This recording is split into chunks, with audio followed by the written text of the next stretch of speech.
Hello everyone, this is Pico Entertainment and we are back again, and here now we have another video for you, and we're going to give some quick thoughts on the recent announcement that The Flash will finally be coming to an end with its 9th and final season. Now, I appreciate I'm a bit late to this as I've had some internet issues, so I apologise for the lateness of this video, but as stated, it was confirmed that the series will be coming to a close in its 9th season with a shortened run of 13 episodes. The show will air its last season in 2023, and production on the final season will begin on September this year. Now, to be honest, this news wasn't really that surprising. In fact, I think most people expected it. After all, we had all of those previous waves of cancellations or ending to the other Arrowverse shows from the likes of Supergirl, Black Lightning, Legends of Tomorrow and Batwoman. Even Naomi managed only one season before it was cancelled. So I think the writing was very much on the wall, especially with the CW network being left up for sale. And of course, we have the takeover from Warner Brothers by Discovery, with the CEO David Zaslav very much continuing his intentions to cut down on budgets of certain shows and focus on the ones that are the most prominent and the most profitable and successful. And whilst The Flash was the most rated within all of the Arrowverse shows, we have to remember that none of these shows really generate much in terms of profitability for the network. Now, normally the CW does try to retain its long-running shows from the likes of Smallville, which ran for 10 seasons, and the longest running one, Supernatural, which ran for 15 seasons. So I'm sure in under normal circumstances, The Flash would have lengthened its way to 10 seasons. But after all of those cancellations, a shortened night season was probably the most likely outcome for the show. And so far, there's been no other revelations regarding behind the scenes drama or controversy. I just believe this is all part of the Discovery shake-up within the CW content. Now, in terms of the series, we all know it debuted way back in 2014, spinning off from the Arrow series where Grant Gustin's Barry Allen first appeared. And overall, I believe The Flash as a show had an amazing start, promising lots of great potential, and I think it was the first step to really embracing the more fantasy and escapism and comic book adventure regarding the DC universe, as opposed to Arrow, which was very much more of a deconstructive, grinding, dark take on one of the DC characters. The Flash as a show experienced various highs and lows after its first season, but was a lot of time let down by lackluster writing and uninspired story arcs that left a lot to be desired, and certainly towards its later years it struggled to find a consistency in terms of compelling storylines or quality villains. Now, in terms of the seasons overall, the first easily remains the best, not only in terms of this series, but also I would say in terms of superhero television in general. As I mentioned before, it really did dig deep into the overall comic book spirit, embracing all of the costume look that we look so much for throughout the comic books and source material. And at the time of its release, it was so refreshing considering all of the gritty, dark and more realistic phases that we were going through in terms of the superhero content. It very much shared similarities as the emergence of the MCU in terms of tone and spirit, and the show itself had a lot more in common with the Marvel content than what I would say it had to do with Arrow. Now, whilst the first season was very much the gold standard, subsequent seasons after that very much differed in terms of quality. Season 2, I would say, had mixed results. It started off very well with the introduction of Zoom, who was looking very ominous as being one of the most compelling villains within all of the Arrowverse shows, but halfway through the show really struggled to keep the importance and overall motivation of that villain. It was really season 3 where the writing issues really started to appear and the cracks started to show within the show, and some of the magic and novelty had really started to wear off by this stage of the series. Then more seasons after that, the quality declined even further, particularly with season 5 and the Cicada arc, without question probably the worst villain in all of the series. And this is probably the worst season of the series, despite the fact that we had Nora emerging as Barry's daughter. And it was really around seasons 4 and 5 that I really struggled to stay with the show, and if I hadn't invested so much in the previous seasons, I probably would have dropped out from the series after these particular seasons. Now, they did later try to mix things up in the following 3 seasons after by giving much more smaller story arcs instead of the one villain dominating the entire season, and this was a much better fit for the series where we had arcs revolving around villains such as Bloodwork, Eva McCulloch and the Mirrorverse, and also the Godspeed War. So I'll give credit that efforts were made to try and fix the issues within the show during its declining years, and one thing that you couldn't complain about is, I believe, the characters and the overall performances played by the actors.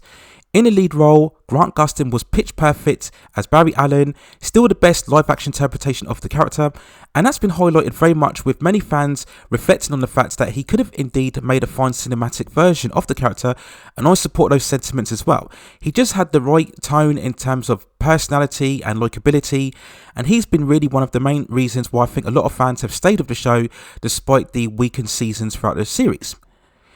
The show also gave us, without question, one of the best, if not the best, villains in the whole entire Arrowverse, and that was the Reverse Flash, played by Tom Cavanagh, who played his alter ego, Dr. Harrison Wells, who we found that was stuck in the current timeline and was making concerted efforts to go back to his future timeline of the 25th century.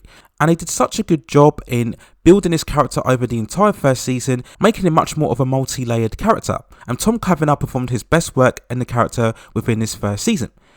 And we had other characters such as Cisco and Caitlin and Joe, and all of these actors provided a great chemistry and heart and emotion, very similar to what we saw throughout Smallville. We then of course have to talk about Iris Allen, who has always been one of the biggest contentious topics throughout the show, and it was nothing to do with Candice Patton in terms of her performance. That was never the issue. I think it was just the writers, and they really struggled to keep Iris prominent and pivotal throughout the entire series. Multiple times we saw Iris get sidelined in favour of the supporting characters, and later on throughout the show we would see the emergence of the likes of Ralph Digby, Cecile, Allegra and Chester all gain powers to assist Team Flash, but Iris was kind of left towards the sidelines. And the show faced multiple criticisms in terms of Iris whenever we had scenes of her and Barry sharing their feelings and emotions. Many people felt it delved too much into the soap opera rather than the superhero action. And whilst the show did tap into the famous rogue galleries of The Flash concerning the likes of Captain Cold, Gorilla Grodd, The Top and Mirror Master, these villains never really truly felt fully utilised in the same way as what we saw with certainly Reverse Flash. So I think overall as the show, The Flash has always remained amongst the most viewed out of all of the Arrowverse shows. In its peak years it would normally generate about 1 million or so viewers every episode. So I'm sure at the very least fans will be very pleased that they did manage to get a final season of the show, and very happy that the series will be able to end on its own terms rather than being cut short, like what we saw with both Batwoman and Legends of Tomorrow that got cut short with cliffhangers for their last seasons. And I think 13 episodes is probably enough for the show to present one final threat to Team Flash before closing out all of the characters' storylines. And I'm sure we'll get plenty of cameos from characters both past and present coming back, so I'm sure we'll see a return of Carlos Valdez as Cisco, one of the OG characters who left the show after season 7, and there'll be plenty of emotional moments as the show reaches its end. And I think we can say that the series did get a good enough run. I think 9 seasons overall is a great achievement for any series, particularly one of The Flash. I don't think anybody expected the show to run for that long when it first aired, so it's been a successful run within not only the Arrowverse but also superhero television in general. And for me it was The Flash that was really the true start of the Arrowverse as we came to know it. As Arrow was a far more serious, grounded take, it was The Flash that really opened up with the brighter colours and the superpowers, again embracing all of that comic book-esque flavour, which is very much what the DC universe should be all about. I think overall The Flash has been a good, if not flawed, adaptation of one of DC's most famous characters. And whilst it was by no means perfect, it definitely was for me the best screen adaptation of the Flash character that we've seen so far. And of course we have to reflect once again that this show coming to an end in its 9th season 100% means now the end of the Arrowverse, and to be honest we already reached that stage already when we saw the likes of Supergirl, Batwoman, Black Lightning and also Legends of Tomorrow all coming to an end. Again, this is all part of the Warner Brothers shake-up. I very much that we'll see something like the Arrowverse again for a very long time. But for all of its flaws, you can't deny that it's been the best shared universe surrounding superhero characters after the MCU. And that's always a great achievement in any sense. So just a quick reflection again on The Flash coming to an end within its 9th season. A very successful entry for the CW and also the DC universe. Those are my overall thoughts on The Flash coming to an end within its 9th and final season. Let me know what you think in the comments below. Do you believe this was the right time for the show to end? Or do you think there was certainly a set of circumstances where the show could have continued and carried on and reached an overall 10th season? Let me know what you think in the comments below. And of course, when we come to the final season, I will provide both season premiere reviews and finale reviews and also an overall look at the 9th season, and you can check out my coverage of the previous seasons of the show, in particular seasons 6, 7 and 8 within the channel, and I will leave some links within the description. Please also hit and like the subscription and notification buttons so I can provide you with more high quality content like this in the future. But that's it for now. Take care of yourselves, stay safe distances, and I will see you very soon.